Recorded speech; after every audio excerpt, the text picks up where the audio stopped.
Aloha, my name is Bobby Pahia and I'm the manager of Aloha Farms. Today we have a 61-acre farm here. What I do is I partner with other farmers. We try and implement the old Ahupua'a system. I carry the lease, my partner farmers come in, they grow their crop, and all we do is trade. I trade for their services or their products. I'm primarily a kalo farmer. I grow over here on this land about 8 different Hawaiian varieties. My name is Neil. My family owns Whole Farms. We farm on about 180 acres. At Eva, we're doing 17 acres of organic, and we just started that this year. My name is Jenny Rizzuti, and I am the owner of Chubby Chickens Hatchery. I'm located here in Molowa'a on Kauai, and we raise different breeds of laying hens. And then I actually bring people to the farm and I educate them and I teach them how to raise chickens. We also raise miniature dairy goats, Berkshire pigs, ducks and turkeys, and a cow named Boo. And he's just kind of like the mascot, I guess. He was supposed to be a meat cow, but it's not happening anymore. My name is Christian Zuckerman. I am the farm manager here at Kahumana Organic Farms. Kahumana is a part of a large nonprofit that has many social programs that we work with the community. We have a transitional housing for homeless families, a learning center for people with developmental disabilities, commercial kitchen, retreat center, cafe, a lot of different things going on here at Kahumana. I am personally interested more in the farm, that's what I'm about. We grow a lot of different vegetables here. My name's Kyle Studera. I'm the owner of Pawilo Forest Farm. We grow about 12 acres of different vegetables, mostly head cabbage, beets, carrots, bok choy, green onions, radishes, turnips, maybe another like half a dozen or so other things depending on the time of year.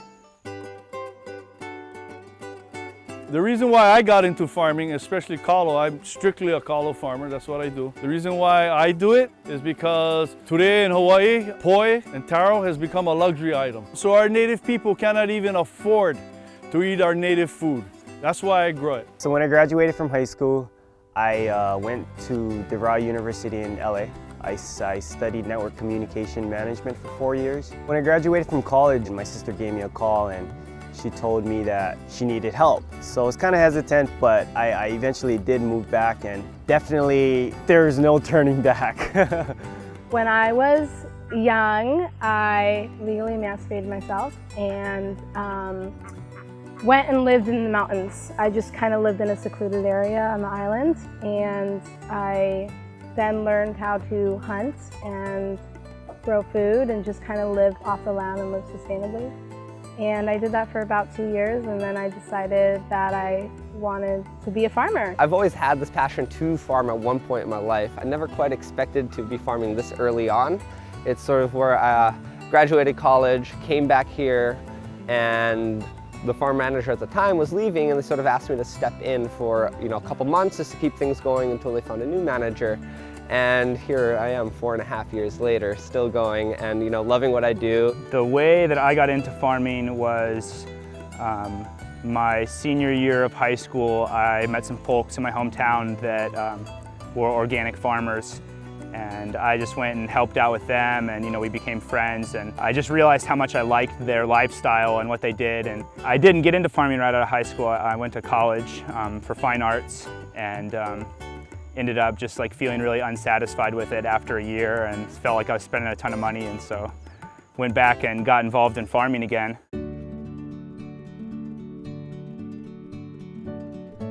What I really wish I had from the beginning is I wish I had a mentor. That's what I wish I had. Because if I had somebody like me that was teaching me when I began, big difference. Because you don't have to make all the mistakes I made. You're gonna get guidance to where you need to go get money and how to position yourself, to line all your ducks up in a row so you qualify, to position yourself to get money. That's the part a lot of people don't know about how to go out there and go get the money, because you're gonna need money. I wish I knew more about kind of the marketing and the finance level of it. Reaching out to people, selling your product, you know, getting people to come to your farm. I guess something that I would have just liked to know more would just be like the technical background of what it takes to farming. You know, always knew it was a lot of work, but just having sort of that larger background of like, you know, the science behind farming. I wish I had spent more time working for other commercial vegetable farmers, just to get a better sense of the ins and outs of the business and the area where we're at right now. This is the third lease that I took, so I set everything up as it should be. But initially, I think I did a lot of things that if I'd had more experience working for larger farms, I wouldn't have done. You know, I would have done things differently from the get-go and probably spent less money and had less struggles. For me personally, there's a connection to the Aina. It keeps me grounded as a Kanaka. It always reminds me of who I am and where I come from. I pretty much get to work with all types of things from like fabrication, you know, I learned how to weld on YouTube. You know, I just ordered a plasma cutter the other day, and it's just trying to, you know, you can be creative. You can really be creative. You could figure out what is it that optimizes your operation and try to develop these machines or build the technologies or put together the software to make it work and make it more efficient. It's a great lifestyle. It's very simple. It's very grounding. It's very, I mean, to me, I can express myself through my farm. It's so rewarding. I love knowing where my food comes from. I love knowing that I'm eating good food and that I'm also taking care of my community. Definitely a good part of it is that I get to be physically active all the time.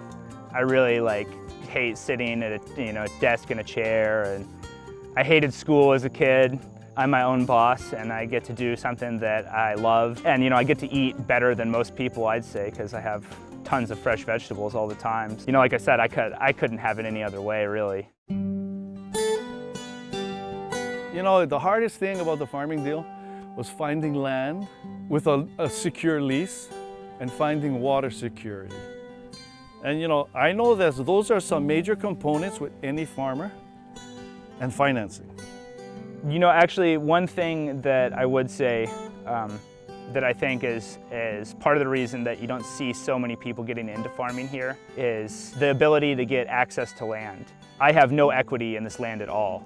The fence that I put up, the irrigation system that I have here, any structures that I build, I don't own any of that stuff. It all goes to the state when the lease terminates. In farming, it's one of the only businesses where your means of production is the place where you're at. And you have a restaurant, your means of production is your kitchen, your stoves, all those sorts of things. If you own all of that, if you lose your lease in the building you're in, you can pick it up and move to a new place and be back up in business in a couple months. If you farm a piece of land for 20 years and you lose your lease and you have to pick up and move to some other place, you're starting all over. You have tremendous amounts of expense and value that you're leaving when you leave that piece of land. I would say one of the challenges is finding dedicated people that want to work in this industry. Most of the folks that I have work for me are young people that are either transient or recent implants from the mainland. They usually don't have a lot of agricultural experience, and so it takes a certain amount of time for them to learn how to do things and to become efficient workers. I don't know, there's a lot of challenges. It's really physical work. Long hours, that's even, a normal 40-hour job. It's like you go to work, and then when you're done with work at 4 or 5, you're done. With farming, you're never done. Even when it's raining on the weekends, if you have animals, they still need to be fed, they still need to get watered. If you have, plants, they need to be watered over the weekends. So it's a 24/7 kind of thing. The way we market our kalo, I have 3 tiers of marketing. Our first tier is basically we supply all the restaurants that I work with. Okay, it's called the Naho Aloha Group, and then under that we have 5 different restaurants. So this is totally one farm to table kind of deal. Okay, our luau, we do approximately 525 people every night, and they're paying $100 a crack, and it's worth every dollar. There's definitely huge opportunities because we import nearly 85% of our food from meat, poultry. Pretty much all our milk is imported. With that being said, there's demand for local product. we ship taro that is grown in Central America to Hawaii. Now that's ironic because we should have enough taro over here to feed our own people, but we don't. Well, I would say that the opportunities in agriculture in Hawaii are enormous because there's so little food that's produced locally and there's a huge demand for it. And so there's really a lot of potential for there to be more farms and have more people get into agricultural businesses. And the opportunities, the opportunities are endless. It's just, I think the best opportunity is just sort of the chance to really give back to the community in the sense that we're growing food it's not being shipped somewhere. It's actually going to feed people here in Hawaii, here on Oahu. And I think, for me personally, that is a great opportunity just to be able to give back.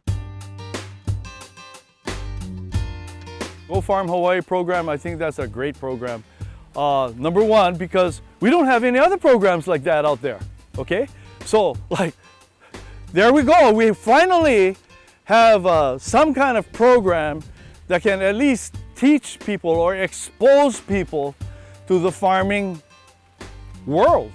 Going to a program like GoFarm Hawaii is definitely important because farming is not just kind of fiddling around in the garden. That's part of it, but there's a huge business aspect behind it. You just have to be organized and you have to do your taxes at the end of the year, you have to do inventory, you have to make sure you're making money at the end of the month or at the end of the day. You have to figure out how to buy health insurance, you have to figure out how to navigate the structures of the government. So I think GoFarm Hawaii definitely will allow you to dabble in some of those business aspects and actually the implementation of all that. I'm a graduate from the GoFarm Hawaii program. When I first heard of the course, I was actually really excited because there's a lot of questions that I need answers to. My favorite thing was the connections I made with the people, not just the farmers, but the students, my teacher.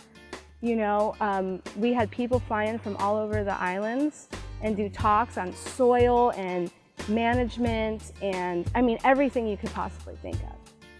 And to me, that gave me more confidence as a farmer.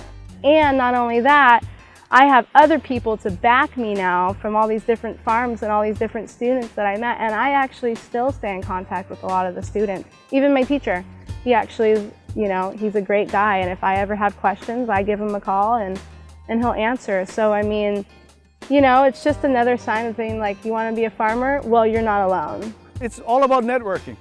These people are going to tie you with other people, those other people are going to tie you with other people. You're going to get within the circle of influence where you need to be. And that's how you're going to gain knowledge, land, all kinds of good stuff. So GoFarm, I'm so happy about that program. I think, the benefits of GoFarm Hawaii are amazing. Just the fact that there's a program out there where you can get the background, like the science of farming, the classroom activities, but then they'll actually take you not only to go visit farms, you get hands-on experience, see how different farmers do it in different locations, parts of the island, and then they actually give you a plot of land where you get to experiment, where you're not having to take on those huge startup costs as a farmer, where land and water, that's all provided for you. I think there's a lot of benefits to participating in GoFarm Hawaii. Even still for me, anytime that I have an opportunity to go to a class and learn something new and pick up more information, I want to do that. And you get a good sense of kind of the full spectrum of everything you need to know. It's not just how do you grow a head of cabbage, it's how do you market yourself, where do you get your packaging from, how do you make sure that you're not spending more money than you're making when you grow that head of cabbage, and all those sorts of things. If you want to go into farming as a business, just be prepared to, that if you're committing to that, you got to be 150% committed. It's not, you can't, only put want to farm but only put half your heart into it. If you're going to go into farming, you got to be 150% in it, full head go, I think if you're thinking about becoming a farmer, it's not just like you just hop into the industry and then voila, it's just great. It doesn't work like that. When we first started, we worked long hours, and you have to have a lot of support, and you also have to be you have to be really committed. My advice for people wanting to get into agriculture would be first get a job in agriculture. That's the biggest piece of advice I think I have. If you're coming not from an agricultural background, for whatever reason you feel the itch to get into farming, I'd say go find a job at a farm that's as similar to what you think you want to do as you can find, and it'll give you a more realistic picture of how much work it is. Start only as large as you're confident with. Don't go overboard. If you have never farmed before, don't try to farm 20 acres. If you start rubbing elbows with people that are of like doing, you're gonna get the inside scoops.